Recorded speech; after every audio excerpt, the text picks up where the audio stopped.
Texas Revolution, we talked about, happened in 1835. Between that period of time in 1836, when we had the Alamo Fall, March 6, 1836, there was a number of situations where in San Antonio you had the Texian main army, and below that you actually had in Goliad also an army directed by Colonel Fannin. In that army, they were supposed to actually go up and reinforce the Alamo, and they couldn't make it. The wagons broke down. There were some situations happening there, but at that period of time, from Goliad, they retreated off to go back to Victoria by the direction of General Sam Houston. But he was a little bit slow. During that time, as he was kind of moving away from Goliad, you had the Battle of Clear Creek, which so the Mexican army were very good with open plains because they fought in the desert kind of areas around San Antonio and west, and they had Mexican lancers that would take them out. And so the Texians should have retreated all the way back in the woods, because a lot of the Texians were Tejanos, but also frontiersmen from the south. The frontiersmen from the south, Davy Crockett kind of folks, were very good in the woods, and they could pick off these folks. But they got trapped, right? So they got trapped. They were brought back from Clear Creek back to the Presidio de la Bahia in Goliad. And I just want to read a quick thing about the Goliad Massacre. So we're talking about 420 troops under command of Fannin. This was written by Dr. Jack Shackelford. He actually was a doctor, so the Mexican army did not kill the doctors because they could help them later on.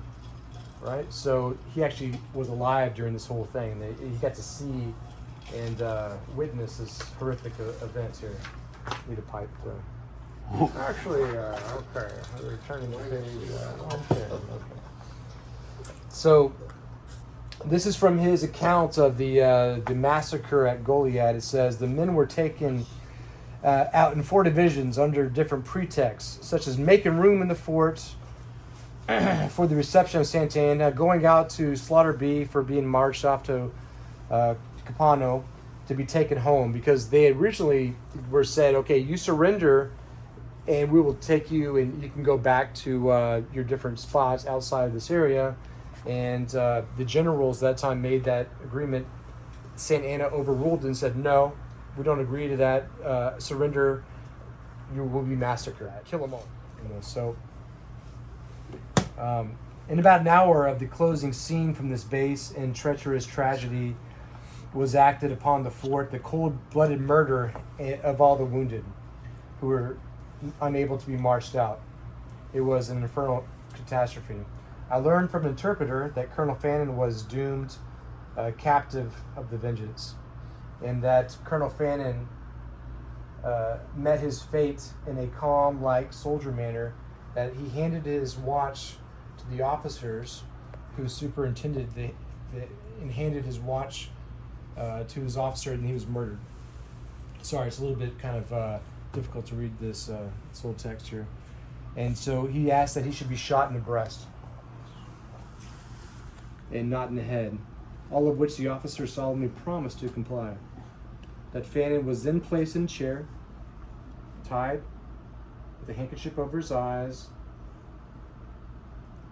with his own hands. Then he opened his bosom to receive their cannonballs. Major Miller, who knew Fannin, informed me that the next day he saw him lying in a prairie among a heap of the wounded, that he was shot in the face. We were marched into the fort about 11 o'clock and ordered to the hospital. Had to pass close to the butchered companions, who were stripped of their clothes, naked, mangled bodies thrown into a pile. The wounded were hauled out into carts that evening, and some of the brush thrown over them in different piles with a view of their burning bodies. A few days afterward, I accompanied Major Miller to the spot where they lay, and whose dead was living. And oh, what a spectacle! The flesh had been burned off their bodies, but many hands and feet were yet unscathed. Strangely, I could recognize no one.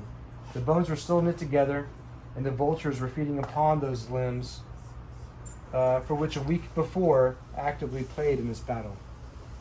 I here relate an incident which I received from the lips of one of my company who made an escape. So some people did escape from this and actually came back and told the doctor of the situation.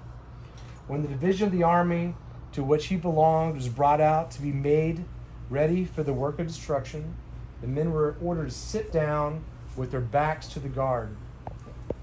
A young Finner, the same who had shot from the spyglass from my hand, the officer before mentioned, he rose to his feet and exclaimed, "Boys, they're about to kill us. Die with your faces to them like men."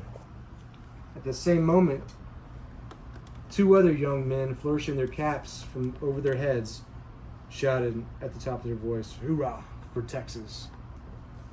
And they shot him in the face. So that's important. That's real, right? So they knew they were going to die. They faced him and said, "Hoorah for Texas! Kill me!" So the blood of the martyred soldiers that are within these, amazing history of Texas, we do this for them. That's what we do. Yeah. Amen. Hoorah! Hoorah! For Texas. And so there's still tanks in the street and all kinds of cool stuff. And I was actually in places that were shelled later on.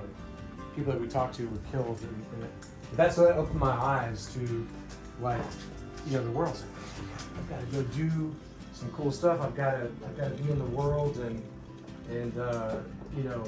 bring my culture to there. So when I graduated college at Texas A&M, I went to Italy. I lived in Italy for a number of years. And so I spent more time traveling internationally to China, Australia, Korea, whatever, Japan, than I have lived here. But through those experiences, I realized how important our own culture was of Texas. Because I bring all my friends over, and they're like, "Oh, I want something cool from Texas, something unique." Because I hear about, cowboy boots and Walker Texas Ranger and all this fun stuff. And then they go to the Galleria and they buy some Chinese-made crap that says Texas on it. I was like, that's disrespectful. So I took all my 401k and everything that we had, and I liquidated it to start a small shop in Houston here. And so that's kind of how it started. How long ago was that? That was 10 years ago. Wow. We've gone through about 7 shops, and I still work for Chevrolet, so I'm still double duty. I've never taken a dime from this. For me, it's a passion project to keep our culture alive and do something really kind of cool, and to help people out. I mean, we've helped so many different, charities out, cancer research, and just lots of stuff. I mean, and so it's fun, it's cool, and it's super important. And puppies. And puppies. He's trying to keep his composure while this is all going on down here. Hey guys, Do something like this, our business, we can do so many cool things. I mean, dogs is a small part, but it's cool. I mean, it's super important for you guys, so we can do this. So what are you doing with the dog? Shoot. So, your dog had passed away from cancer, correct? In his care, and so we wanted to kind of sponsor something. My dad's gone through something. I just, yesterday, lost my dad from cancer.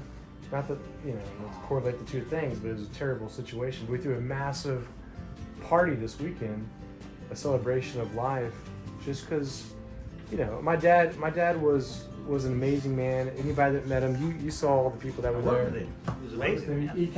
He retired and kind of started working with us and just loved people and all that. And but his thing was, look, everybody's got to go, but it's what you do in your life that makes it important, and how you influence others. So that's why we're doing something every day, and we make a memory every day. It can be small, it can be large, it doesn't matter. We do something every day. What are we doing today? Be respectful of the life that we've been given. So we do something every day, whether it's opening a door for somebody, giving somebody a smile when you don't have to, but It's not about what you have to do. It's do what's in your heart. And most of us, we forget to open up our hearts to people. Especially dogs. these days with everything on the media. They want us Absolutely. to shut down. Absolutely. But that's not who we are. And the media does not represent who we are in any shape or form.